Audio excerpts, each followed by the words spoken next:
As I stepped into court, my mother scornfully rolled her eyes, and my dad cast his gaze away. Then the judge suddenly stiffened, leaned in, and hushed.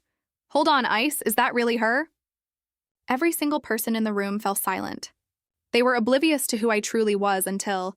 Can you imagine walking into a courthouse, about to face a monumental fight, and the first thing your own mother does is hiss, "Don't embarrass us. Just stay quiet and let the real lawyers handle this"? Like I was still the worthless, embarrassing failure they'd thrown away all those years ago. And my father? He wouldn't even look at me. Not a glance. Just stared into the distance, as if I was a stain on his perfect world he couldn't bear to acknowledge. What the hell happened next, you ask? Oh, it was a moment of pure, unadulterated comeuppance. My name is Anna, and I'm 31 years old.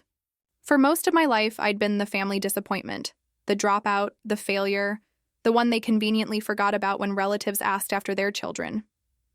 It was nothing new, really.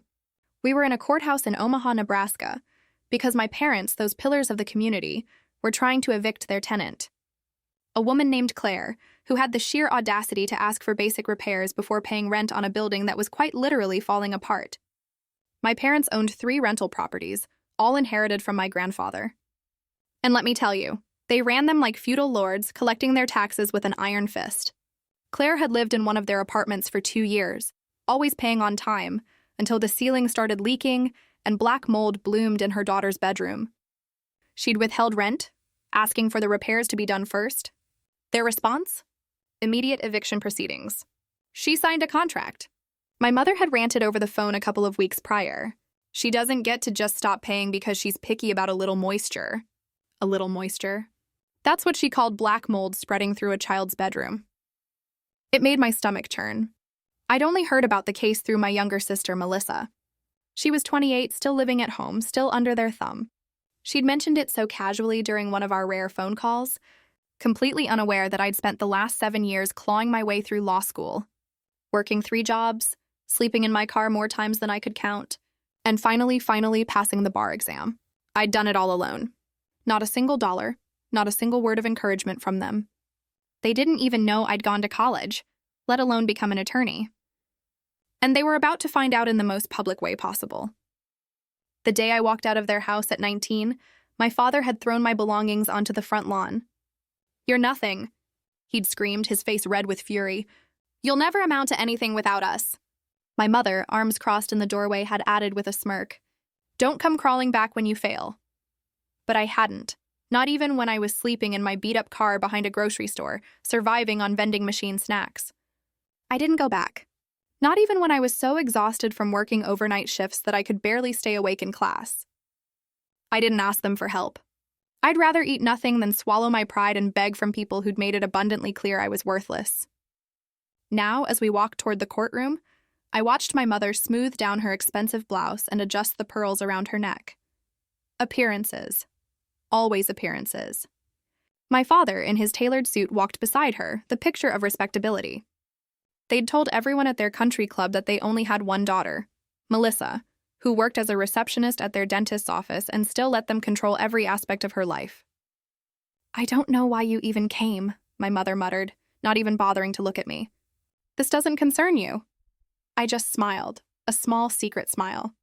I said nothing. Let them think I was just there to watch. Let them think I was still the broken girl they'd thrown away. Oh, how wrong they were. Inside the courtroom, the air was thick with tension, heavy with unspoken anxieties. Claire sat at the defendant's table, her hands clasped tightly in her lap. She was a small woman, probably in her 40s, wearing a dress that had clearly seen better days. Her eyes were red-rimmed, and I could see the exhaustion etched into every line of her face. This wasn't just about an apartment to her. It was about keeping a roof over her daughter's head, about survival. My parents took their seats on the plaintiff's side, my mother gesturing for me to sit in the gallery behind them. But I didn't. I walked past her, ignoring the silent command, and headed straight toward Claire's table. I could feel my mother's eyes burning into my back, practically hear her mind racing, trying to figure out what I was doing. "Excuse me," I said quietly to Claire, my voice calm, belying the storm brewing inside me. "I'm your attorney." Her eyes widened, brimming with a mixture of confusion and disbelief. I couldn't afford an attorney. I was going to represent myself. Consider this pro bono, I said, setting my briefcase down with a soft thud that felt deafening in the quiet room. I've reviewed your case, and you have every right to withhold rent until those repairs are made. Your landlords violated the implied warranty of habitability. Behind me, I heard my mother's sharp, choked intake of breath. Then my father's voice, low and absolutely furious. What the hell do you think you're doing? I turned to face them. And for the first time in 12 years, I looked my parents directly in the eye, my gaze unwavering. I'm doing my job.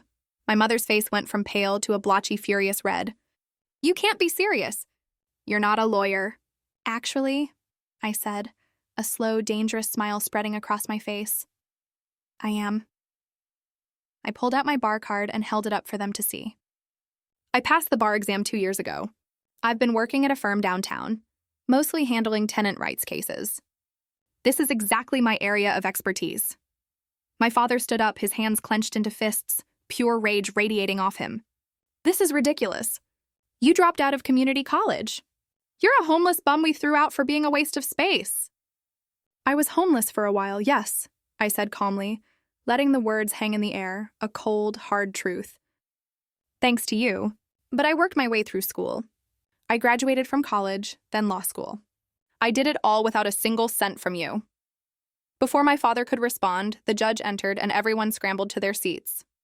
Judge Patricia Holbrook, a woman in her 60s with steel gray hair and a no-nonsense demeanor, commanded immediate silence. She looked over the courtroom, her eyes settling on me with a flicker of recognition that sent a jolt of anticipation through me. Counsel, please approach, she said. I walked up to the bench, and my parents' attorney, a man named Gerald who charged $500 an hour, joined me. Judge Holbrook looked between us, then down at the papers in front of her. I see we have representation for the defendant now, she said. Counselor Anna Thompson, Your Honor, I stated clearly.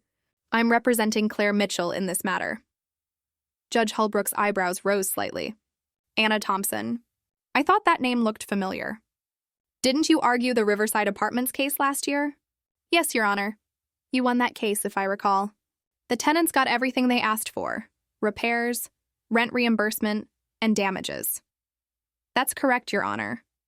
She looked at my parents, then back at me, and something shifted in her expression. A knowing glint. This should be interesting. Let's proceed. As I walked back to my table, I caught my mother's expression. Pure horror mixed with utter disbelief. My father looked like he'd been slapped, his face drained of color. Melissa, sitting behind them, had her hand over her mouth, her eyes wide with shock. I sat down next to Claire, who was staring at me like I'd just walked on water. Thank you, she whispered, tears in her eyes. I don't know how to thank you. Just tell the truth when you're asked questions, I said, a wave of resolve washing over me. That's all you need to do. Gerald stood up first, presenting my parents' case. He painted Claire as a difficult tenant, looking for excuses not to pay rent, making mountains out of molehills regarding minor maintenance issues. He showed photos of the apartment from years ago, pristine and clean, from when it was first rented. The plaintiffs have always maintained their properties to the highest standards, Gerald said smoothly, his voice oozing professionalism. They're responsible landlords who simply want what they're owed, the rent that was agreed upon in a legally binding contract. When it was my turn, I stood up and walked to the evidence table. I'd spent the last 2 weeks gathering everything I needed. Photos of the leaking ceiling, the black mold, the broken windows that wouldn't close properly. Medical records showing that Claire's daughter had developed serious respiratory problems, maintenance requests that had been ignored for months. And the clincher, a city inspector's report that condemned parts of the building as uninhabitable. Your Honor, I said, laying out the evidence piece by piece, my voice clear and firm. The defendant didn't withhold rent out of spite or convenience. She withheld it because the apartment she was paying for had become a health hazard. Nebraska law is clear. Landlords must maintain properties in a condition fit for human habitation. When they fail to do so, tenants have the legal right to withhold rent until repairs are made. I walked the judge through every violation, every ignored request, every broken promise. My parents had collected rent for months, fully aware the building was falling apart. They'd threatened Claire when she complained, told her she could leave if she didn't like it, knowing full well she couldn't afford to break her lease and move somewhere else. This isn't about a difficult tenant, I concluded, my voice rising slightly. This is about landlords who saw their tenants as nothing more than a revenue stream, who cared more about collecting money than ensuring the people living in their buildings were safe. Judge Holbrook listened intently, making notes, asking pointed questions. When I showed her the medical records for Claire's daughter, I saw her jaw tighten. "Counselor," she said to Gerald, her voice sharp, "did your clients know about the mold?" Gerald shuffled his papers uncomfortably. They were aware of some moisture issues. "But did they know about the mold?" she repeated, cutting him off. "Yes, Your Honor, but they dispute that it was as severe as the tenant claims. The city inspector's report says otherwise," Judge Holbrook said, looking at my parents, her expression one of barely concealed disgust. "In fact, it says the entire unit should have been vacated months ago." My mother opened her mouth to speak, but my father grabbed her arm, stopping her. Judge Holbrook turned back to me. "Continue, Counselor." I presented the rest of my evidence, building the case brick by brick. By the time I finished, there was no doubt in anyone's mind that my parents had been negligent landlords at best, and criminally negligent at worst. They'd put a child's health at risk for the sake of collecting $1,200 a month. "Your Honor," I said in closing, my voice resonating with quiet conviction, "my client isn't asking for much. She's asking for what she's legally entitled to, a safe place to live. She's asking for repairs to be made, for the conditions that forced her to withhold rent to be remedied. And she's asking for reimbursement for the medical expenses her daughter incurred as a direct result of living in an unsafe environment." I sat down, and Claire reached over to squeeze my hand. Her eyes were filled with tears, but they were tears of relief, not despair. Judge Holbrook looked at my parents for a long moment, her gaze piercing. "I'll be honest with you," she said, her voice slow and deliberate. "I've seen a lot of landlord-tenant disputes in my years on the bench, but this is one of the more egregious cases I've encountered." My mother's face had gone from red to stark white. My father looked like he wanted to sink into the floor. "I'm ruling in favor of the defendant," Judge Holbrook continued, her voice firm. "Not only will the eviction be dismissed, but the plaintiffs will be required to make all necessary repairs within 30 days. Additionally, they will reimburse the defendant for 3 months of rent and all medical expenses related to her daughter's respiratory issues. And just so we're clear," she added, her eyes narrowing, "if these repairs aren't completed to code within the specified time frame, I will personally refer this case to the city for further action." She banged her gavel, and just like that, it was over. Claire broke down sobbing, thanking me over and over. I helped her gather her things, walking her out of the courtroom while she clung to my arm like I was her lifeline. Behind us, I could hear my parents arguing with Gerald in hushed, furious voices. Outside the courtroom, Claire hugged me tightly, tears still streaming down her face. "You saved us," she choked out. "I don't know how I'll ever repay you." "You don't have to," I said, a sense of deep satisfaction settling in my chest. "Just take care of your daughter." She left, still crying, and I stood there for a moment, letting the weight of what had just happened truly settle over me. 12 years. 12 years of being told I was worthless, of being treated like I didn't exist, of fighting every single day to prove that I was more than what they said I was. And now, in one afternoon, I'd proven them wrong in the most public way possible. I was gathering my things when I heard footsteps behind me. I turned to find my mother standing there, her face contorted with pure, venomous rage. "How dare you?" she spat, her voice barely a whisper. "How dare you humiliate us like that?" "I did my job," I said calmly, my own voice surprisingly steady. "Your job?" she shrieked. "You call destroying your own family your job?" "You're not my family," I said, the words coming out flat, emotionless. "You stopped being my family the day you threw me out with nothing." My father appeared beside her, his face purple with anger. "You ungrateful little—" "I'm not the one who should be ashamed here." I cut him off, my voice laced with ice.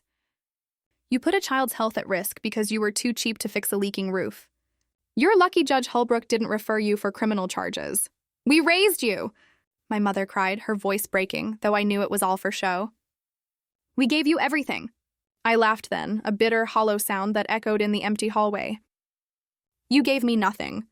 Everything I have I earned on my own. And you know what? I'm glad you threw me out because it taught me exactly who you are. People who care more about money and appearances than about doing what's right." I walked past them, my head held high, leaving them standing there in their expensive clothes, with their shattered pride. But even as I walked away, a cold knot formed in my stomach. I knew this wasn't over. My mother never let anything go, and neither did my father. I drove back to my office in a daze, replaying the entire scene in my head. The look on Judge Holbrook's face when she recognized me. The sheer horror in my parents' eyes when they realized I wasn't the failure they'd convinced themselves I was. The overwhelming gratitude in Claire's voice when she thanked me. It all felt surreal, like I was watching someone else's life unfold. The firm I worked for, Kestrel and Associates, was in a renovated warehouse downtown. It wasn't fancy, exposed brick, secondhand furniture, mismatched coffee mugs in the break room, but it was home. The senior partner, Diane Kestrel, had given me my first real break after I passed the bar exam. She'd seen something in me during the interview, something that made her willing to take a chance on a woman with no connections and a resume that, no kidding, listed lived in a car as a gap year experience. I'd been there for 2 years, taking on cases bigger firms wouldn't touch: tenant rights, workers' compensation, disability claims. The kind of law that didn't make anyone rich but helped people who desperately needed it. Diane always said we were in the business of leveling playing fields, and I believed her. This job had given me purpose, had shown me that everything I'd suffered through had been worth it if I could use it to help others. When I walked into the office, Diane was waiting in the conference room. She waved me over, and I could tell from her expression that she'd heard about the courtroom victory. Word traveled fast in legal circles. "You did good work today, Anna," she said as I sat down. "Claire called me right after court. She was crying so hard I could barely understand her, but she wanted me to know what you did for her." "I just presented the facts," I said, feeling a blush creep up my neck. "No," Diane shook her head gently. "You gave her hope. You showed her that the system could work, that people like her don't have to just accept being trampled on." "That's not nothing, Anna." I felt my throat tighten, a rare moment of vulnerability. "Thank you. But we need to talk about something else." Diane's expression grew serious. "Your parents," she said, almost a statement. "They're not going to let this go, are they?" "No," I admitted, the cold knot in my stomach tightening. "They're not. Do you think they'll retaliate?" "I know they will," I corrected her. "They'll try to discredit me, try to ruin my reputation.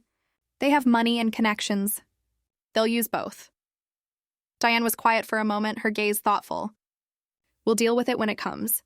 But Anna, you need to be prepared. People like your parents, when they feel cornered, they can be dangerous. Not physically necessarily, but they'll go after everything you've built." "I know," I said, a deep resolve hardening my voice. "But I couldn't just stand by and watch them hurt people. Not anymore." "I understand," she said, her eyes softening. "And for what it's worth, I'm proud of you. What you did today took courage." After Diane left, I sat in the conference room alone, staring out the window at the Omaha skyline. The sun was setting, painting everything in shades of orange and gold. It was beautiful, but I couldn't shake the feeling that a storm was coming. My phone buzzed with a text from Melissa. "Mom and Dad are furious. They're talking about suing you. Please be careful." I didn't respond. What was there to say? Of course they were furious. Of course they wanted revenge. That's who they were. People who couldn't stand to be challenged, who would rather destroy someone than admit they were wrong. But I'd faced worse than their anger. I'd survived homelessness, poverty, and years of their emotional abuse. Whatever they threw at me now, I could handle it. At least that's what I told myself. As I packed up my things to leave, my phone rang. Unknown number. I almost didn't answer, but something, a strange premonition, made me pick up. "Anna Thompson?" a man's voice asked. "Yes, who is this?" "My name is Henry Bradford. I was your grandfather's attorney. I need to speak with you about something urgent. Something your parents don't know about." My heart started racing, a cold dread mixing with a flicker of curiosity. "What is it?" "Not over the phone. Can you meet me tomorrow morning, 9:20 a.m. at my office?" "Yes," I heard myself say. "I'll be there." He gave me the address and hung up. I stood there holding my phone, my mind spinning. What could my grandfather's attorney want after all these years? My grandfather had died 12 years ago. His estate settled, distributed. What could possibly be urgent now? I had a feeling I was about to find out, and something told me it was going to change everything. Henry Bradford's office was in an old building downtown, the kind with marble floors and brass fixtures that had been there since the 1920s. I arrived at 9 a.m. sharp, my stomach churning with anticipation. The receptionist led me to a corner office where Henry sat behind a massive oak desk, surrounded by file cabinets and leather-bound law books. He was in his 70s now, with white hair and kind eyes behind wire-rimmed glasses. He stood when I entered, extending his hand. "Anna, thank you for coming on such short notice." "You said it was urgent," I replied, shaking his hand, my voice tight with impatience. "What's this about?" He gestured for me to sit and pulled out a thick folder from his desk drawer. "I've been your grandfather's attorney for 40 years. When he died, I handled his estate according to his wishes. But there was one provision in his will that was kept sealed. A provision that could only be opened under specific conditions." My pulse quickened. "What kind of provision?" "Your grandfather loved you very much, Anna. He saw how your parents treated you, and it broke his heart. So he made arrangements to protect you." Henry opened the folder and slid a document across the desk. "He established a trust fund in your name. $50,000 to be released when you turned 30, or when you obtained a professional degree, whichever came first." I stared at the document, unable to speak. $50,000? It was more money than I'd ever had, more than I'd ever imagined having. "You passed the bar exam 2 years ago," Henry continued, a gentle smile on his face.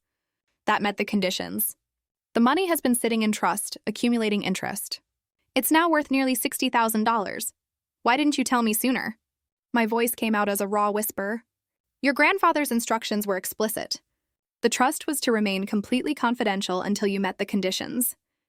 He didn't want your parents to know about it. Didn't want them to interfere or try to claim it for themselves. He knew them too well. I thought about my grandfather, the quiet man who'd always had a kind word for me when my parents didn't. He'd been the only one who believed I could be something more than what my parents said I was."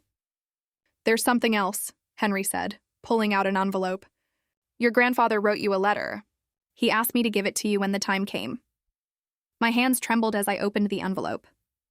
Inside was a single sheet of paper covered in my grandfather's careful, familiar handwriting.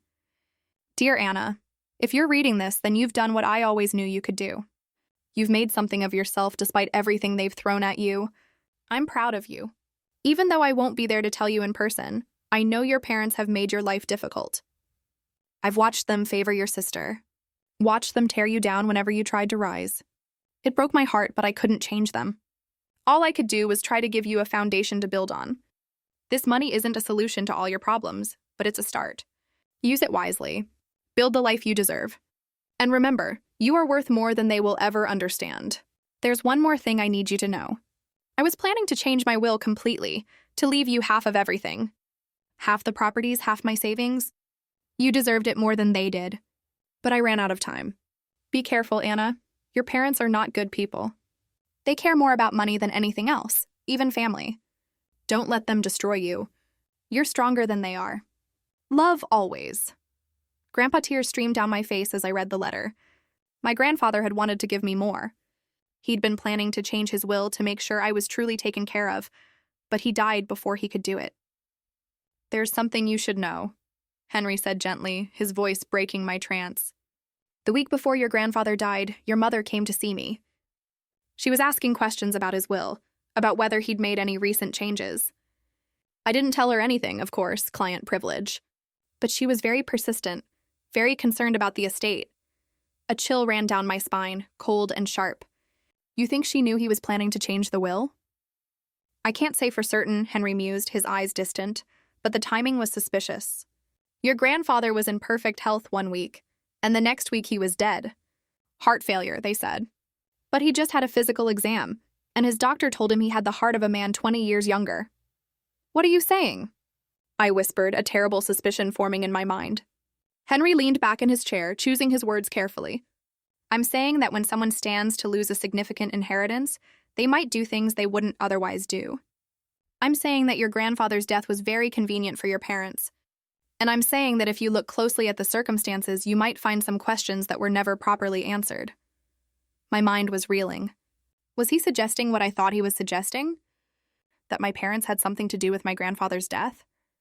"I have no proof," Henry continued, seeing the dawning horror on my face. "Just an old lawyer's suspicions. But I thought you should know, especially now that you've gone up against them in court. They've shown you what they're capable of when their money is threatened. Imagine what they might do if the stakes were even higher. I left Henry's office in a daze, clutching the folder with the trust documents and my grandfather's letter. $60,000. It was enough to pay off the student loans I was still chipping away at. Enough to have a real emergency fund. Enough to finally breathe. But all I could think about was Henry's words. Your grandfather's death was very convenient for your parents. I drove to the public library and spent the next 3 hours digging through old newspaper archives.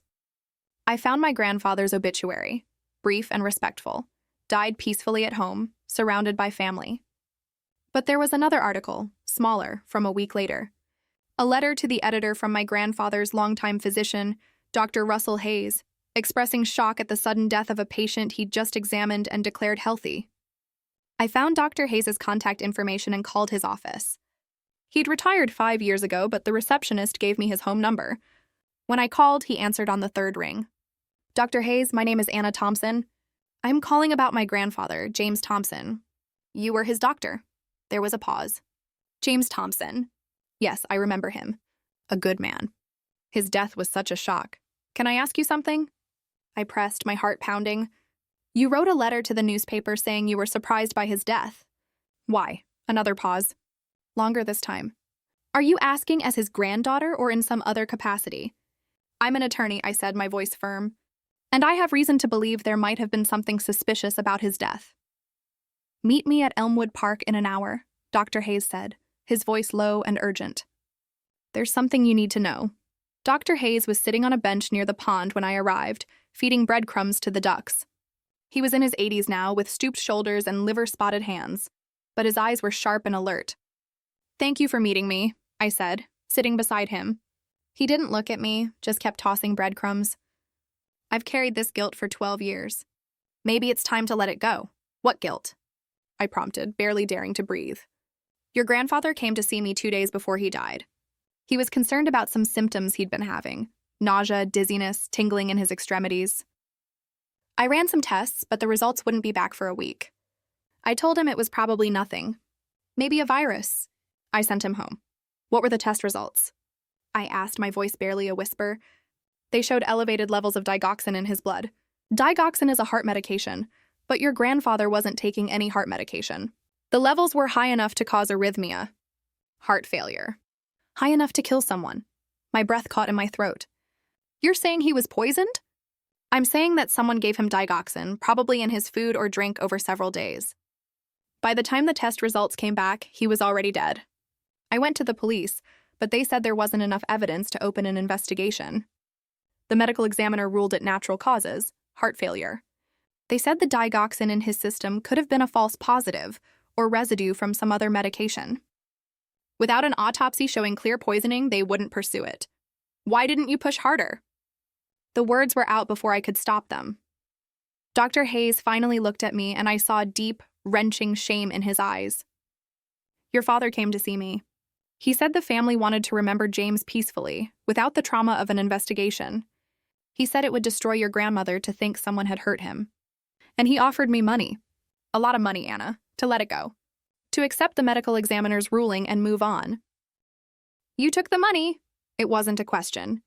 To my eternal shame, yes. I was 3 years from retirement, and my wife had just been diagnosed with cancer. We needed the money for her treatment. So I told myself it was probably nothing, that I was seeing conspiracies where there were none. I let them bury your grandfather without answers. I felt sick to my stomach. My father had bribed Dr. Hayes to stay quiet about evidence of poisoning, which meant he knew exactly what had killed my grandfather. Which meant he'd either done it himself or helped cover it up. The thought made me dizzy.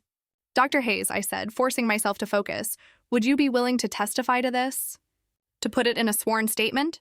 He nodded slowly, his gaze steady now, resolute. Yes, I'm old now, and my wife passed away 5 years ago.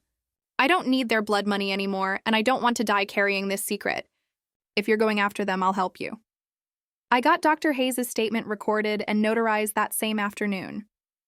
Then I went straight to the district attorney's office. The DA, a sharp woman named Catherine Morris, listened to everything I had to say, her expression growing graver with each detail. She looked at the documents, read Dr. Hayes' statement, and leaned back in her chair. This is serious, she said, her voice tight. If what you're saying is true, we're looking at murder. But it's been 12 years. Physical evidence will be long gone. We'd need more than just elevated digoxin levels and a doctor's suspicions. What about motive? I asked, desperation creeping into my voice. My grandfather was about to change his will. My parents stood to lose millions if he did. Henry Bradford, his attorney, can testify that my mother was asking questions about the will right before he died. That's circumstantial, Catherine said, a frown creasing her brow. We need something concrete. Bank records showing they were in financial trouble. Proof they purchased digoxin. Witnesses who saw them administering it. Something. I left the DA's office feeling frustrated, a knot of disappointment forming in my chest. I had enough to raise suspicions, but not enough to prove anything. My parents had covered their tracks well. But then I remembered something. When I was younger, before everything fell apart, my mother kept meticulous records of everything. She had files for every receipt, every bill, every transaction. She was obsessed with documentation, with having proof of everything. And if she was that obsessive 12 years ago, I called Melissa. We hadn't spoken since the courthouse, and I wasn't sure she'd answer, but she did on the fourth ring. Anna, she said quietly, her voice hesitant. Melissa, I need your help with something. I can't. Mom and Dad are furious about the court case. They've forbidden me to talk to you. Melissa, I said, my voice dropping, I think they killed Grandpa. Silence on the other end. Then a shaky what? I told her everything. The trust fund, Henry's suspicions, Dr. Hayes' statement about the digoxin poisoning. I told her about my grandfather's plans to change his will, about my mother's suspicious visit to Henry's office, about the bribe to Dr. Hayes. That's impossible, Melissa said, but her voice wavered, a hint of terror in it. They wouldn't. They couldn't. They put a child's health at risk to save money on repairs, I said, my voice hardening. They threw me out onto the street when I was 19. They sued me for emotional distress when I stood up to them. What makes you think they're above murder? But Grandpa, he was their father. He was also worth $2 million, and they were about to lose half of it. Melissa was quiet for a long, agonizing time. Then she said, her voice barely a whisper, "What do you need from me?" Mom keeps records, right? Financial documents, receipts, everything. Does she still have files from 12 years ago? Yes, Melissa breathed out. She keeps everything in the storage room in the basement. It's all organized by year. I need you to look for anything from the months before Grandpa died. Bank statements, credit card bills, pharmacy receipts, anything that might show they were in financial trouble or that they purchased digoxin. Anna, I can't just go through their private files. Panic was rising in her voice. Yes, you can, I insisted, my voice unwavering. Because if I'm right, they murdered our grandfather for money. And they've spent the last 12 years living off that blood money while letting everyone think he died naturally. Don't you want to know the truth, Melissa? Another long silence. Then a quiet, almost inaudible, "I'll look." But Anna, if I find something, if this is real, what happens to them? They go to prison, I said simply, the words feeling heavy, yet righteous. For the rest of their lives. And what happens to me? Her voice was small, vulnerable. I didn't have an answer for that. Because if my parents went to prison for murder, Melissa would be left alone. The golden child, the favorite, the one they'd spent their lives protecting and spoiling. She'd have nothing. No family, no support, no illusions left about who her parents really were. I'm sorry, I said finally, the guilt of what I was asking her to do weighing on me. But the truth matters more than comfort. I'll call you tomorrow, Melissa said, and hung up. I sat in my car outside the DA's office, staring at my phone. I'd just asked my sister to betray our parents, to help me send them to prison. Part of me felt a pang of guilt about it, but a larger part felt nothing but cold, hard determination. Because if they'd really killed my grandfather, they deserved whatever happened to them. The next 24 hours were the longest of my life. I couldn't sleep. Couldn't focus on work. I kept imagining what Melissa might find. Kept playing out scenarios in my head. What if there was proof? What if there wasn't? What if Melissa changed her mind and told our parents what I was doing? But the next evening, Melissa called. I found something, she said, her voice shaking, raw with emotion. Anna, I found something bad. We met at a coffee shop on the edge of town, far from anywhere our parents might see us. Melissa looked terrible, pale and hollow-eyed, like she hadn't slept either. She sat across from me and slid a folder across the table with trembling hands.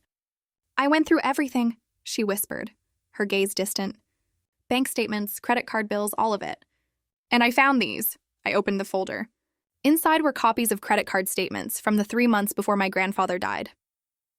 There were charges to pharmacies, medical supply companies, online retailers. Melissa had highlighted several entries in yellow. "This one," she pointed with a shaky finger to a charge from an online pharmacy, "is for digitalis purpurea seeds. That's foxglove. It contains digoxin naturally. You can extract it if you know how." My heart pounded, a frantic drum against my ribs. They bought the poison. "That's not all." She pulled out more papers, her hands fumbling slightly. "Look at these bank statements. 2 months before Grandpa died, their checking account was overdrawn by $30,000. They had maxed out 3 credit cards. They were drowning in debt, Anna." I stared at the numbers, a sick realization washing over me. My parents had been nearly bankrupt. They'd made bad investments, overspent, run themselves into a financial hole. And then, conveniently, my grandfather died. And they inherited everything. "There's more," Melissa said quietly, her voice barely audible. She pulled out a small, worn notebook. "I found this hidden in Mom's desk drawer. It's her handwriting." I opened the notebook. The first few pages were ordinary: grocery lists, appointment reminders, nothing unusual. But then I found a page dated 3 weeks before my grandfather's death. "Jay says he's changing the will. Giving half to Anna. Can't let that happen. We'll lose everything. Need to act fast." My hands shook as I turned the page. "Research shows digoxin hard to detect. Natural compound could look like heart failure. Jay takes tea every morning. Easy to add to tea." The next entries were dosage calculations. Research notes about how much digoxin would be needed to cause heart failure without being immediately obvious. The final entry was dated the day after my grandfather died. "It's done. Doctor said heart failure. No one suspects. We're safe. Properties are ours." I looked up at Melissa, and she was crying silently, tears streaming down her face. "She killed him," Melissa whispered, her voice broken. "Mom killed Grandpa. She planned it. She researched it. She did it. And Dad must have known. He helped cover it up." I carefully photographed every page with my phone, my mind racing. Then I looked at Melissa. "Are you willing to testify to where you found these? To confirm this is your mother's handwriting?" She nodded, wiping her eyes with the back of her hand. "I have to. I can't protect them anymore. Not after this. Grandpa was good to us. He loved us. And they killed him for money." "Melissa," I said, trying to impress upon her the gravity of the decision. "Once we take this to the police, there's no going back. They'll be arrested. They'll go to trial. Everything will come out. I know." Her voice was small but steady. "But it's the right thing to do. You taught me that in the courtroom when you stood up for Claire. You showed me what it means to do the right thing, even when it's hard. Even when it costs you something." I reached across the table and squeezed her hand, a surge of complicated emotion filling me. "Thank you. I know this isn't easy. Nothing about this is easy," she said, a faint, sad smile on her lips. "But Grandpa deserves justice, and you deserved better than what they did to you." We went to the police station together. Catherine Morris, the DA, was called in even though it was after hours. We laid out everything: the trust fund, Dr. Hayes' statement, the financial records, and finally the notebook. Catherine's expression grew darker and darker with each piece of evidence. "This is enough," she said, her voice grim finally. "We can get a warrant. We'll arrest them tonight." "Tonight?" Melissa's voice cracked. "The longer we wait, the more chance they have to destroy evidence or flee. If they realize what's happening, they might run. We need to move fast." 2 hours later, I sat in Catherine's office, watching through a monitor as police officers arrived at my parents' sprawling house. Melissa sat beside me, gripping my hand so tightly it hurt. We watched our mother answer the door in her expensive silk robe. Watched her face change from confusion to utter horror as the officers read her rights. We watched our father try to bluster his way out of it, watched him be handcuffed and led to a patrol car. "It's real," Melissa whispered, her voice barely audible. "It's really happening." I felt numb. All those years of being told I was worthless, of being thrown away like garbage, It all came from people who were capable of murder. People who had killed a kind old man because he wanted to make sure I was taken care of. The arraignment was set for the next morning. Catherine had enough evidence for charges of first-degree murder, evidence tampering, and fraud. The bail was set at $2 million, exactly the amount they'd received from my grandfather's life insurance policy. They couldn't pay it. They'd spent most of the money already, and their assets were frozen pending investigation. My parents would sit in jail, awaiting trial. The news spread fast. Within 24 hours, every local station was covering the story. Prominent landlords arrested for murder, woman discovers parents killed grandfather, 12-year-old murder case reopened. My face was everywhere, and so was Melissa's. The press painted me as the heroic daughter who uncovered the truth, and painted my parents as monsters who'd literally gotten away with murder for over a decade. The firm where I worked was flooded with calls. Some were from former tenants of my parents, wanting to share their own stories of abuse and negligence. Others were from attorneys offering support. A few were from news outlets wanting interviews. But one call stood out. It came 3 days after my parents' arrest, from a lawyer representing Claire, the tenant I'd defended in court. "Anna, you need to know something," the lawyer said. "After your parents were arrested, 3 other tenants came forward. They all had similar stories: unsafe conditions, threats, intimidation. But one of them, a man named Thomas, said your father threatened him last year. Told him if he didn't drop his complaints about a broken furnace, he'd end up like your grandfather. Thomas thought it was just a figure of speech, but now it sounds like a confession," I finished, a cold dread washing over me. "Exactly. Thomas is willing to testify. This could strengthen the prosecution's case even more." I thanked the lawyer and hung up. My father had practically admitted to murder, had used my grandfather's death as a threat. The arrogance of it, the absolute certainty that they'd gotten away with it and would never be caught. It made me sick. That evening, Melissa and I met at my apartment. She'd moved out of our parents' house, was staying with a friend while she figured out her next steps. She looked lost and broken, but there was something else in her eyes too, a kind of clarity she'd never had before.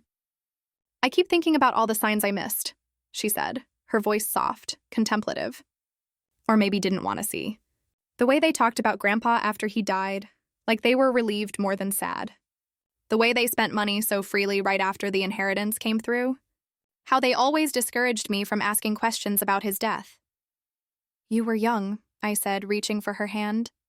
"And they were your parents. You trusted them. I shouldn't have. I should have questioned things. Should have stood up for you when they kicked you out. Should have done a lot of things differently." She looked at me, tears in her eyes. "Can you forgive me?" "There's nothing to forgive," I said, squeezing her hand. "You were caught in their web too, just in a different way. They manipulated you, used you. But you broke free. That's what matters." She nodded, wiping her eyes. "What happens now? Now we wait for trial. We testify. We make sure they never hurt anyone else again. And after that?" she asked, her gaze searching mine. I thought about it. After the trial, after justice was served, what would be left? Melissa and I would have each other, but we'd never have a family the way other people did. We'd never have parents we could trust. Holidays without ghosts. A past we could look back on without flinching. But maybe that was okay. Maybe we could build something new, something better. Maybe we could be the family we'd never had. After that, I said, my voice filled with a quiet certainty, we figure out how to move forward together. Melissa smiled, a fragile but genuine smile, the first I'd seen on her face in years. "Together," she repeated. Outside my apartment window, the sun was setting over Omaha. Tomorrow would bring more headlines, more questions, more pain to process. But tonight, sitting with my sister, I felt something I hadn't felt in years. I felt like maybe finally things were going to be okay. The trial began 6 months later in a courtroom packed with reporters, former tenants, and curious onlookers. I sat in the front row with Melissa, both of us dressed in dark conservative suits. Across the aisle, my parents sat with their attorney, a desperate-looking man named Frank, who'd taken their case because no one else would. My mother looked nothing like the polished, pristine woman who'd walked into the courthouse 6 months ago. Her hair had gone gray, her expensive clothes replaced with an orange jumpsuit. She'd aged a decade in jail. My father sat hunched beside her, defeated before the trial even started. Judge Holbrook presided, the same judge who'd ruled in Claire's favor. When she saw me, she gave a slight nod of acknowledgement. I nodded back, a silent understanding passing between us. The prosecution's case was devastating. Catherine Morris laid out the evidence piece by piece, building an undeniable narrative of greed, premeditation, and murder. She presented the financial records showing my parents' desperate situation. She showed the notebook with my mother's handwriting, her chilling research into digoxin, her cold calculation of dosages and methods. Dr. Hayes testified about the elevated digoxin levels, about my father's bribe to keep him quiet. His voice shook as he admitted his complicity, as he apologized for staying silent for so long. Several jurors wiped their eyes as he spoke. Henry Bradford, my grandfather's attorney, testified about my mother's suspicious visit, about her questions regarding the will. He explained how my grandfather had planned to change everything, to give me half his estate to ensure I was protected.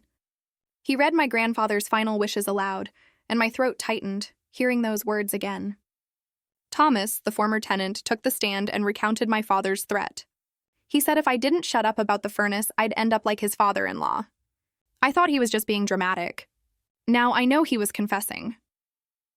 When it was time for Melissa to testify, she walked to the stand with her head held high, a quiet strength radiating from her. She looked directly at our parents as she swore to tell the truth. "Please describe what you found in your mother's desk," Catherine said gently. Melissa's voice was steady, unwavering. I found a notebook in her handwriting.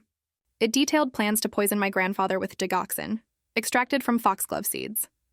It included dosage calculations and notes about how to administer it without detection.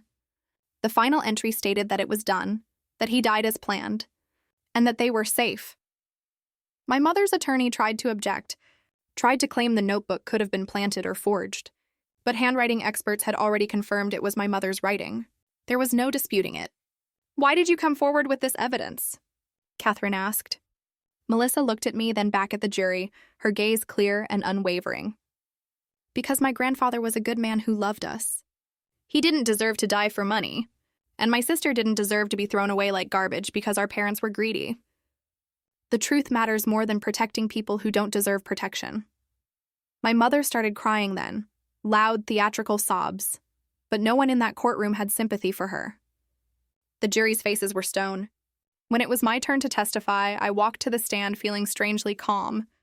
I'd been preparing for this moment for months, but now that it was here, I felt detached, like I was watching myself from a distance.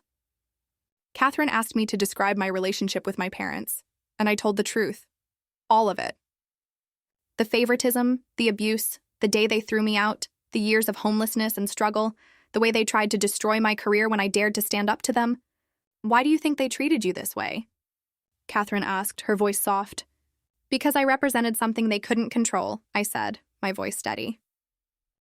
"Because my grandfather loved me, and they couldn't stand that. Because if they acknowledged my worth, they'd have to confront their own cruelty. It was easier to pretend I was worthless than to admit they'd failed as parents." My mother's attorney cross-examined me, trying to paint me as vindictive, as someone with an axe to grind. "Isn't it true that you've hated your parents for years? That you've wanted revenge since they kicked you out?"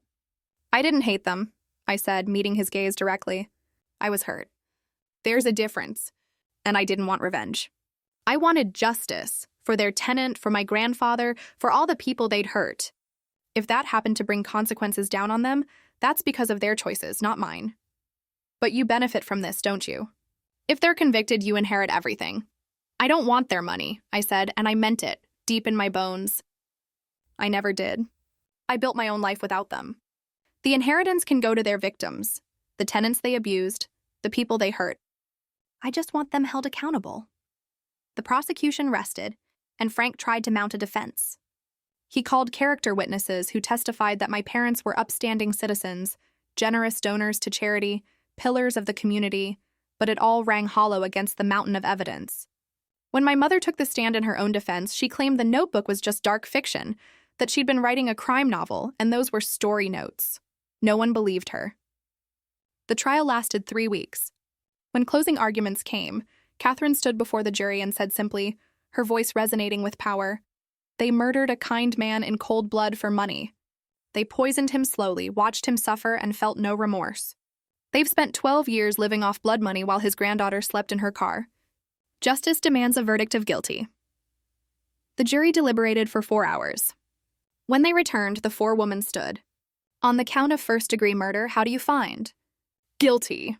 My mother collapsed, wailing, a raw animal sound. My father sat motionless, staring at nothing. On the count of evidence tampering, how do you find? Guilty. On the count of fraud? Guilty. Judge Holbrook set sentencing for 2 weeks later. As the bailiffs led my parents away, my mother turned and looked at me. There was hate in her eyes, pure and undiluted, a terrifying gaze. I looked back at her and felt nothing. Just an empty, hollow calm. Sentencing day arrived, cold and gray, matching the somber mood in the courtroom. Judge Holbrook looked down at my parents with an expression of profound disappointment. "I've been on the bench for 27 years, she said, her voice slow and heavy. "I've seen every kind of crime, every kind of criminal, but what you did stands out for its sheer callousness. You murdered your own father, your children's grandfather, for money.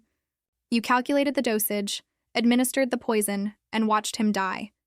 And then you spent 12 years living comfortably off his estate while your daughter, the one he wanted to protect, struggled to survive." My mother tried to speak, but Judge Holbrook held up her hand, silencing her. "You had every advantage, money, education, opportunity, and you used all of it to hurt people. Your tenants lived in squalor while you collected rent. Your daughter was thrown out to fend for herself, and your father, a good man by all accounts, was murdered in his own home. The law requires me to sentence you, but I can tell you that no sentence will ever be enough for what you've done." She looked at the papers in front of her, her gaze firm. "On the count of first-degree murder, I sentence you each to life in prison without the possibility of parole. On the counts of evidence tampering and fraud, I sentence you each to an additional 15 years, to run consecutively. You will spend the rest of your lives behind bars, and that is far less than you deserve." The gavel came down with a jarring finality. My mother screamed, a sound of pure anguish that echoed through the courtroom. My father sat silent, tears streaming down his face. As they were led away, my mother turned to me one last time, her eyes blazing with fury. "I hope you're satisfied," she spat. "You've destroyed this family." "No," I said clearly, standing up so she could hear me, my voice cutting through the rising noise. "You destroyed this family when you chose money over people, when you chose greed over love." I just made sure everyone knew the truth. She was dragged away, still screaming, and the courtroom erupted. Reporters shouted questions. Former tenants cheered. Melissa grabbed my hand and squeezed it tight. Outside the courthouse, Catherine Morris held a press conference. Today, justice was served for James Thompson and for all the victims of Helen and Robert Thompson's greed. This case demonstrates that no one is above the law, that wealth and status cannot protect you when you commit crimes. I want to especially commend Anna Thompson and Melissa Thompson for their courage in coming forward, for choosing truth over family loyalty. Reporters turned to me, shoving microphones in my face. "How do you feel seeing your parents sentenced to life?" "Relieved," I said honestly, the word tasting like freedom. Not happy, not triumphant, just relieved that they can't hurt anyone else. "Will you accept the inheritance?" "No," I stated without a moment's hesitation. "Everything they have will go to a fund for their former tenants, the people they actually hurt and exploited." "That's what my grandfather would have wanted." "What's next for you?"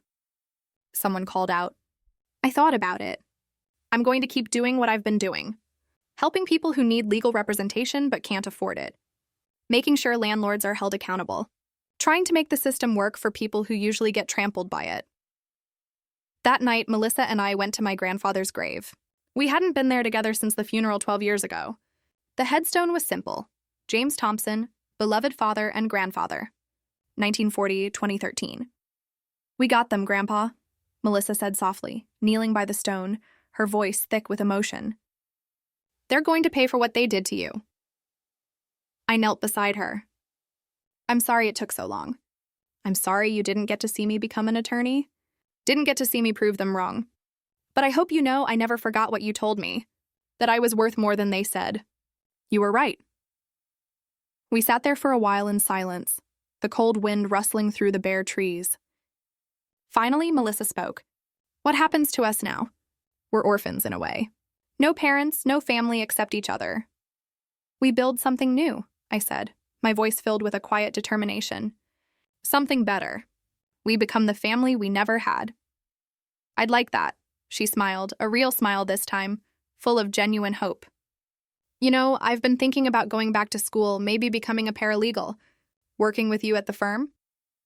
Diane would love that, I said, a warmth spreading through me. We're always short-staffed. It's strange, Melissa said, looking out at the fading light. I spent my whole life trying to be what they wanted. The perfect daughter, the obedient one. And it was all for nothing. They didn't really love me. They just loved that I was easy to control. They were incapable of real love, I said, the truth of it stark and painful. That was their failing, not yours. And not mine. We deserve better parents. Grandpa knew that. We left flowers on the grave. Violets, his favorite. As we walked back to the car, I felt something shift inside me. The anger that had driven me for so long. The burning need for vindication. The desperate desire to prove myself. It was fading. Not gone entirely, but quieter now. Manageable. Anna, Melissa said as we drove away, thank you for not giving up. For fighting. For showing me what courage looks like. You showed courage too, I said, looking over at her. Coming forward with that evidence, testifying against them, that took strength I'm not sure I would have had in your position. We were both strong, she said, a small smile playing on her lips. Just in different ways. But we're stronger together. I smiled back, a real, genuine smile. Yeah, we are. The road ahead was long, but for the first time in my life, I wasn't facing it alone. And that made all the difference. 3 months after the sentencing, I stood in the conference room at Kestrel and Associates, looking at the faces of 23 former tenants of my parents' properties. They'd all come at my invitation to learn about the restitution fund that had been established. The court has ordered the liquidation of all assets belonging to Helen and Robert Thompson, I explained, my voice echoing slightly in the room. The 3 rental properties have been sold. Personal assets, investments, everything. After legal fees and court costs, there's approximately $1.8 million remaining. That money will be divided among all verified victims, tenants who suffered due to unsafe living conditions, people who paid medical bills because of their negligence, anyone who was harmed by their actions. Claire, the woman whose case had started everything, raised her hand. How much will each person get? It depends on the severity of harm and documentation of damages, I answered, but we estimate between $30,000 and $70,000 per person. Some will get more if they can prove significant medical expenses or ongoing health issues. A man in the back stood up. That money should go to you, Anna. You're the one who brought them down. You sacrificed everything to get justice. I shook my head, a quiet conviction in my voice. I didn't do this for money. I did it because it was right. This money belongs to the people they hurt. I have my grandfather's trust fund. That's more than enough. The meeting continued for another hour, with people sharing their stories, crying, hugging each other. These were people who'd been victimized and silenced, who thought no one cared about their suffering. Now they were being heard, being compensated, being vindicated. After everyone left, Diane came into the conference room. That was a good thing you did, she said, a knowing look in her eyes. A lot of lawyers would have taken a hefty portion as fees. I'm not interested in profiting from my parents' crimes, I said, looking out at the bustling city. Besides, I have enough. The trust fund paid off my loans and gave me a cushion. I don't need more. Speaking of which, Diane said, a spark in her eye, I have a proposition for you. I'm getting older, thinking about retirement in a few years. I'd like you to consider becoming a partner, eventually taking over the firm entirely. I stared at her, my mouth slightly agape. Are you serious? Completely, she affirmed, a warm smile on her face. You're the best attorney I've ever trained. You care about the clients. You fight like hell. And you understand what it's like to be powerless. This firm needs someone like that at the helm. I don't know what to say. Say yes, Diane chuckled. Think about it. We can discuss details later.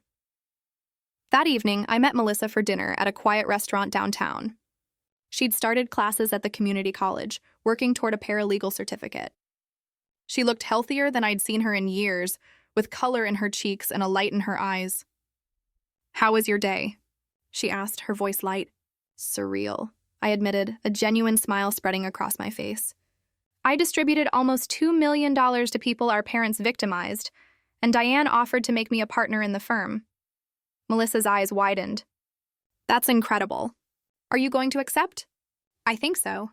It feels right, like everything I went through led to this. Grandpa would be proud, she said softly. You became exactly who he knew you could be. We ordered our food and talked about normal things. Her classes, my cases, whether we should adopt a cat for my apartment. It felt strange and wonderful to have a normal conversation with my sister, to have a relationship not poisoned by our parents' manipulation. I saw them last week, Melissa said suddenly, her voice dropping, and I felt a familiar tension creep into the air. At the prison, I slowly sat down my fork. Why would you do that? I needed closure, I guess. Needed to see them one more time. She took a shaky breath. Mom tried to guilt trip me. Said I'd betrayed the family. Dad just cried and said he was sorry.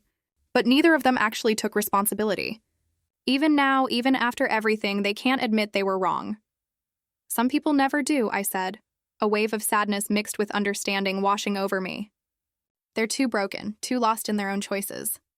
But that's not your burden to carry anymore. I know. She smiled, a fragile but firm resolve in her eyes. I'm not going back. That was goodbye for good this time. We finished dinner and walked through downtown Omaha, past the old courthouse where this had all started. I thought about that day 6 months ago, walking into that courtroom expecting nothing, only to change everything. I thought about my mother's disgust, my father's dismissal, the judge's surprise when she recognized me. I thought about how far I'd come from the 19-year-old sleeping in her car, from the girl told she'd never amount to anything. Do you ever wish things had been different? Melissa asked, breaking the silence.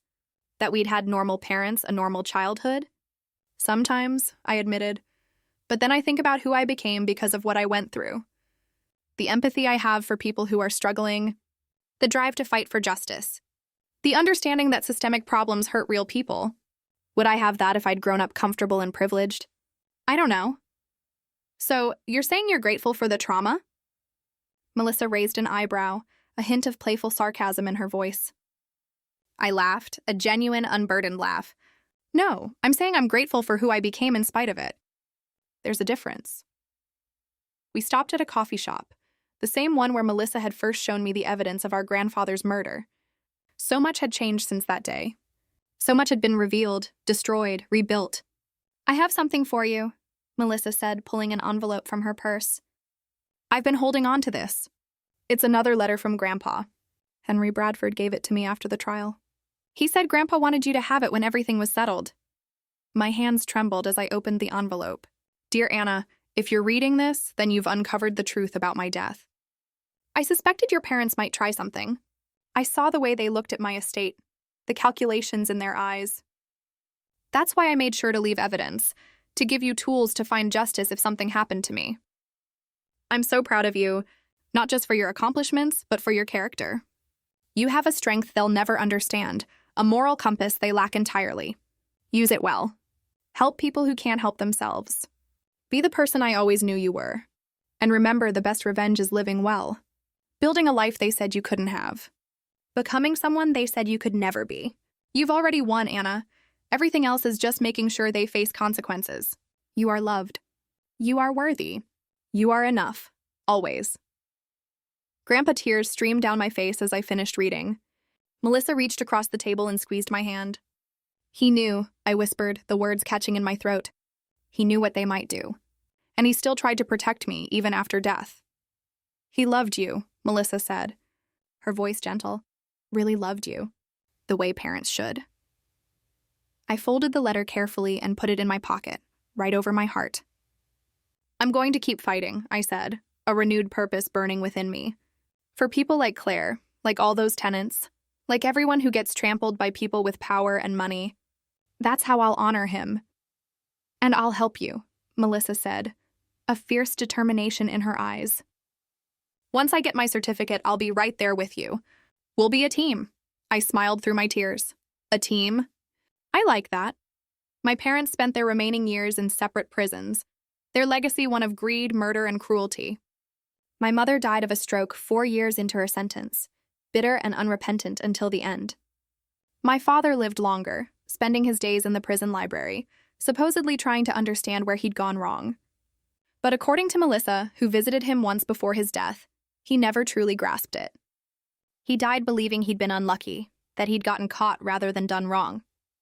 Some people, I learned, are simply incapable of genuine remorse. The tenants they'd victimized used their restitution to rebuild their lives. Claire sent her daughter to college. Thomas finally got the medical treatment he needed, and 3 families were able to buy their first homes. Their suffering hadn't been erased, but at least it had been acknowledged and compensated. As for me, I became a partner at Kestrel & Associates, and eventually took over when Diane retired. Melissa worked beside me, a brilliant paralegal who understood our clients because she'd felt powerless herself. We built something good from the ashes of our broken family. I never married, never had children of my own. My family was the people I helped, the justice I fought for, and the sister who'd found her courage when it mattered most. And sometimes, late at night in my office, I'd take out my grandfather's letters and remember that the best revenge isn't destruction. It's becoming everything they said you couldn't be, and using that success to help others they would have crushed. I'd built a life from nothing, proved my worth without their approval, and ensured they faced consequences for their crimes. In the end, that was victory enough. This story, it was a long, painful road, but also one of incredible vindication and the discovery of a new kind of family. I want to know what you think. If you were in my shoes, facing that kind of betrayal and injustice from your own family, would you have pushed as hard for the truth? What would have been your breaking point? Let me know in the comments below. I really want to hear your perspective on this.